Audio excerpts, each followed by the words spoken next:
Malaysia gagal lolos.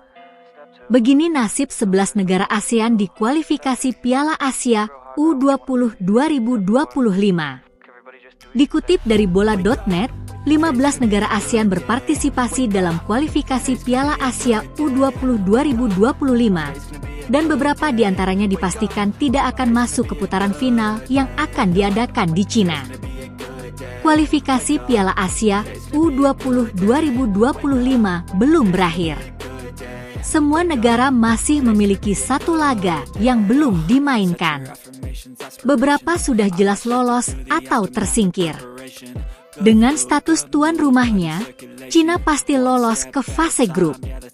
Selain Cina, 5 negara lain melalui babak kualifikasi: Uzbekistan, Korea Selatan, Korea Utara, Iran, dan Jepang.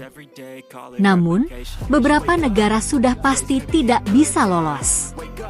Negara-negara yang gagal lolos termasuk Bangladesh, Nepal, Palestina, dan Mariana Utara. Bagaimana nasib 11 negara anggota ASEAN di babak kualifikasi? Vietnam menjadi tuan rumah grup H dengan Suriah sebagai lawan berat. Guam, Bhutan, dan Bangladesh di atas kertas bisa mengalahkan Vietnam. Vietnam cukup mampu mengalahkan 3 negara itu. Vietnam mencetak 12 gol dan hanya kebobolan 1 gol. Dengan 9 poin, Vietnam sekarang berada di posisi kedua klasemen grup A. Vietnam akan menghadapi Suriah pada hari pertandingan terakhir grup A. Vietnam akan lolos secara otomatis ke Piala Asia U20 2024 jika menang. Namun, jika hasilnya imbang atau kalah, The Golden Star akan bergumul dengan nasib sebagai juara terbaik. Kamboja terkejut. Di grup B, Kamboja bersaing dengan lawan berat seperti Uzbekistan dan Bahrain. Lalu ada Nepal dan Chinese Taipei. Dari 3 pertandingan yang telah dimainkan, Kamboja telah memperoleh 6 poin. Kamboja mengalahkan Nepal 4-1 dan Bahrain 1-0. Melawan Uzbekistan, mereka kalah 0-7. Kamboja akan menghadapi Chinese Taipei pada pertandingan terakhir. Kamboja dapat lolos ke Piala Asia U20 2025 jika menang dan finish sebagai runner-up grup B. Indonesia mengalahkan Maladewa dan Timor Leste dengan 6 poin. Indonesia unggul selisih gol dari Yaman pada hari ketiga pertandingan, dan mereka hanya perlu hasil imbang untuk menjadi juara grup.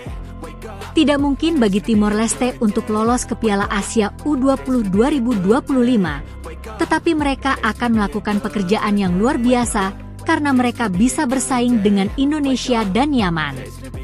Thailand menang di grup H.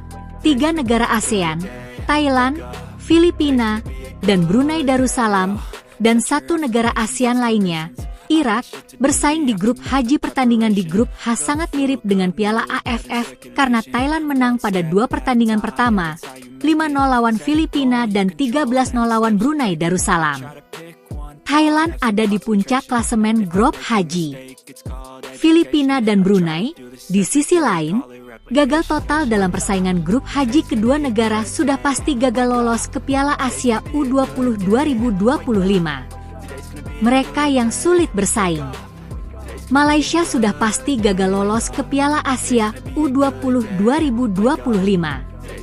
Nasib yang sama juga dialami oleh Filipina dan Brunei Darussalam, seperti yang disebutkan di atas, dan beberapa negara ASEAN lainnya juga gagal. Myanmar kini berada di posisi teratas di grup I, selalu kalah dari 2 pertandingan. Singapura juga gagal lolos karena persaingan yang sulit di grup J. Di sisi lain, Laos masih memiliki peluang untuk lolos dari grup G melalui jalur runner-up terbaik. Pada matchday ketiga grup G, Laos akan bertemu India, dan Laos harus menang untuk bisa finish sebagai runner-up.